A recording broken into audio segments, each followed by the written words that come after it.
kejar subuh ini. Karena seorang sahabat bernama Abdullah bin Abi Umi Maktum, usianya sepuh, matanya saya lebih senang mengistilahkan begini, ditutup oleh Allah untuk tidak melihat maksiat lagi. Orang menyebutnya dengan buta, saya lebih senang menyebut ditutup oleh Allah untuk tidak melihat maksiat lagi, sehingga ringan hisab matanya. Datang kepada Nabi SAW, saya akhiri, ja'a ila Nabi sallallahu alaihi wasallam faqala atau kama qala, ya Rasulullah ya Ali ya rukhsah, ya Rasulullah, boleh enggak saya subuh dapat keringanan? Zuhur masih banyak penuntun, sampai Isya masih bisa intikaf, tapi subuh jarak saya agak jauh dari rumah, dari ke masjid, dari rumah ke masjid agak jauh, sulit menemukan penuntun. Boleh nggak saya sholat subuhnya di rumah? Sepuh, mata tak lihat, kondisi masjidnya jauh dari Masjid Awal Kuning nih. Apa jawab Nabi? Nabi tidak mengiyakan, tidak juga melarang langsung. Perhatikan kalimat Nabi-nya. Atasma'ul adzan, apakah engkau masih mendengar adzan? Kata beliau, bala ya Rasulullah, saya dengar. Kata Nabi, atau kama qala Rasulullah SAW, madum tasma'ul adzan addiha fil masjid. Sepanjang kamu masih mendengar adzan, tunaikan subuh itu di masjid. Perhatikan cara membacanya. Maka beliau tahu ini pasti ada yang istimewa. Karena saya ini uzur, gak bisa lihat masjid ke rumah jauh, masih diminta ke masjid. Maka cara membacanya ada yang istimewa di masjid. Maka sejak saat itu beliau berangkat ke masjid lebih awal. Jadi kalau subuhnya 4:45 jam 3 sudah ke masjid. Berapa jalan? Buka masjid, siapkan. Siapa yang azan di masa Nabi? Muadzinnya siapa? Bilal bin Rabah. Sejak saat itu azan subuhnya Abdullah bin Abi Umi Maktum sampai azan. Dan sejak saat itulah azannya 2 kali. Bilal masih boleh azan subuh, tapi pengingat saja. 4:30 azan, pengingat, saking pentingnya subuh. Tapi azan subuhnya Abdullah bin Abi Umi Maktum, seorang sahabat mulia, fisiknya sudah sepuh, letih, rambut sudah memutih, mata tidak bisa melihat, untuk datang subuh ke masjid, meraba jalan sampai azan di masjid. Siapa Anda? Saya, kita, yang bukan sahabat, namanya tidak viral dalam Al-Quran. Fisik diberikan kekuatan luar biasa.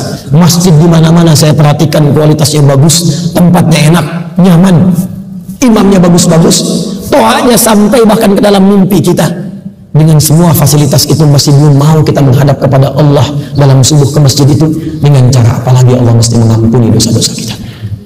Karena itu ayo nipung, ini Buya Mahyali punya kegiatan subuh berjamaah, Pak Wali Kota punya kegiatan dukung, satukan ulama umara dengan masyarakat ini. Dan saya ingin titip pesan, fungsikan masjid sebagaimana masjid. Masjid itu bukan hanya tempat sholat, bukan hanya tempat sholat. Masjid itu tempat untuk mengumpulkan semua nilai ibadah yang mampu kita lakukan. Karena itu sifatnya disebut jamaah. Ayo ngaji Quran di sini, ta'lim di sini. Kemudian jamaah itu duduk, kumpul, kenali kanan kiri, lalu bersinergi, itulah jamaah. Jadi jangan sampai Anda datang nggak kenal siapa di samping kanan kiri. Anda nggak tahu siapa yang ada di belakang. Nabi itu sampai hafal siapa posisi kanan pojok, kiri pojok, tengah, belakang, tahu Nabi itu. Dan tidak pernah ada orang datang ke masjid yang lapar kecuali pulang kenyang. Tidak pernah ada orang kehausan pulang itu hilang haus dahaganya. Ada orang sakit pulang itu sehat. Maka saya harap yang tak bisa ke rumah sakit ketemu dokter, selesai. Yang tak punya pekerjaan ketemu Pak Gubernur, Buya, apa kira-kira yang cocok buat saya? Beliau di posisi Pak Wali Kota ini di Bukit Tinggi, silakan berikan solusi. Selesai. Oh butuh modal ini untuk pinjam, kasihkan. Ini BPL-nya, datang sana tanpa riba, catat. Minjam segitu, bayar segitu. Selesai. Kalau ini difungsikan masjid seperti itu dan dikoneksikan yang satu dengan yang lainnya. Karena ini wajah-wajahnya bukan wajah Bukit Tinggi semua ini. Ada wajah-wajah Padang. Ada wajah-wajah tanah datar. Payakumbuh itu. Harau. Kabupaten 50 kota. Ya, 50 kota ya. 50 kota. Padang Pariaman.